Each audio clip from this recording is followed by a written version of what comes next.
আসসালামু আলাইকুম, সবাইকে স্বাগতম জানাচ্ছি আরও একটি নতুন রেসিপি দেখার জন্য। আজ তৈরি করে দেখাবো রেস্টুরেন্টের স্বাদে চিলি চিকেন।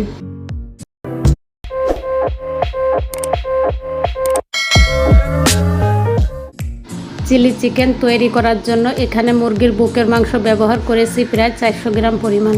এবার চিকেন ম্যারিনেট করার জন্য দিয়ে দেব 1 চা চামচ লাল মরিচের গুঁড়া, 1 চা চামচ দেব আদা বাটা এবং 1 চা চামচ দেব রসুন বাটা।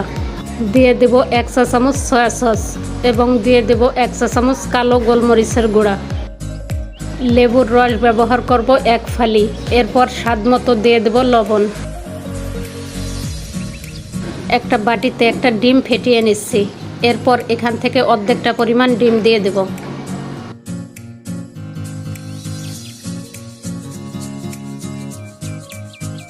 দিয়ে দিব 1 টেবিল চামচ ময়দা এবং 1 টেবিল চামচ দেব কর্নফ্লাওয়ার। এবার চিকেন সব কিছুর সাথে ভালো করে মেখে নিতে হবে।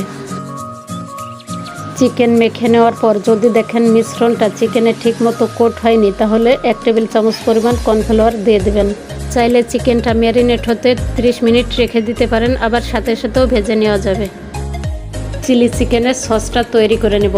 একটা বাটিতে নিয়ে নেব হাফ কাপ পরিমাণ টমেটো সস, 3 টেবিল চামচ পরিমাণ নেব চিলি সস। এরপর 1 টেবিল চামচ নেব সয়া সস। এবার সব সসগুলো একসাথে মিশিয়ে সাইডে রেখে দেব। চিকেন ভেজে নেওয়ার জন্য প্যানে পরিমাণ মতো কিছুটা তেল দিয়েছি। তেলটা মিডিয়াম আঁচে গরম করে নিয়ে এবার চিকেন পিসগুলো দিয়ে দেব। সবগুলো চিকেন দেওয়ার পর এরপর অপেক্ষা করব 2 থেকে 3 মিনিট। এরপর চিকেনগুলো উল্টিয়ে দেব। চিকেনগুলো উল্টিয়ে পাল্টিয়ে পছন্দ মতো কালার হলে তুলে নেব।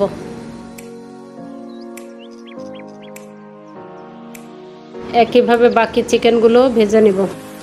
এবার চিলি চিকেনটা রান্না করার জন্য প্যানে 4 টেবিল চামচ পরিমাণ রান্নার তেল দিয়ে দেব। এরপর দিয়ে দেব বড় সাইজের একটা পেঁয়াজ আমি 4 ভাগ করে পাপড়িগুলো আলাদা করে নিয়েছি। দিয়ে দেব 1 চা চামচ আদা বাটা এবং 1 চা চামচ দেব রসুন বাটা। এবার আদা রসুনের কাঁচা গন্ধটা যাওয়া পর্যন্ত হালকাভাবে ভেজে নেব। এরপর সবুজ ক্যাপসিকাম দিয়ে দেব হাফ কাপ পরিমাণ। চিলি চিকেনের যে সসটা রেডি করে রেখেছিলাম সেই সম্পূর্ণ সসটা দিয়ে দেব।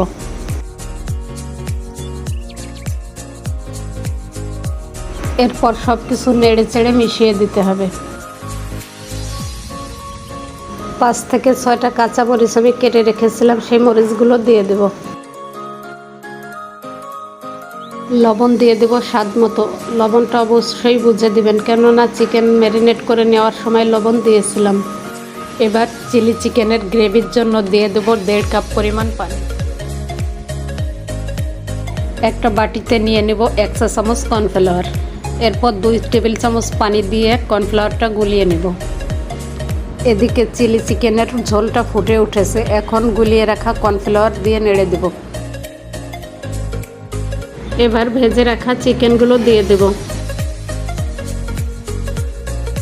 চিকেন নেড়ে চেড়ে রান্না করে নিব গ্রেভিটা ঘন হয়ে আসা পর্যন্ত। চিকেনটা রান্না প্রায় শেষের দিকে। এই পর্যায়ে এসে দিয়ে দেব সামান্য পরিমাণ চিনি। সব কিছু নেড়ে চেড়ে মিশিয়ে দিতে হবে। আমার রান্নাটা প্রায় শেষ পর্যায়ে। এবার চুলা থেকে নামিয়ে আপনাদের পরিবেশন করে দেখাবো। চিলি চিকেনটা একটা সার্ভিং প্লেটে পরিবেশন করে নিয়েছি। আজ আর বাড়াবো না, ভালো থাকবেন সবাই। আল্লাহ হাফেজ।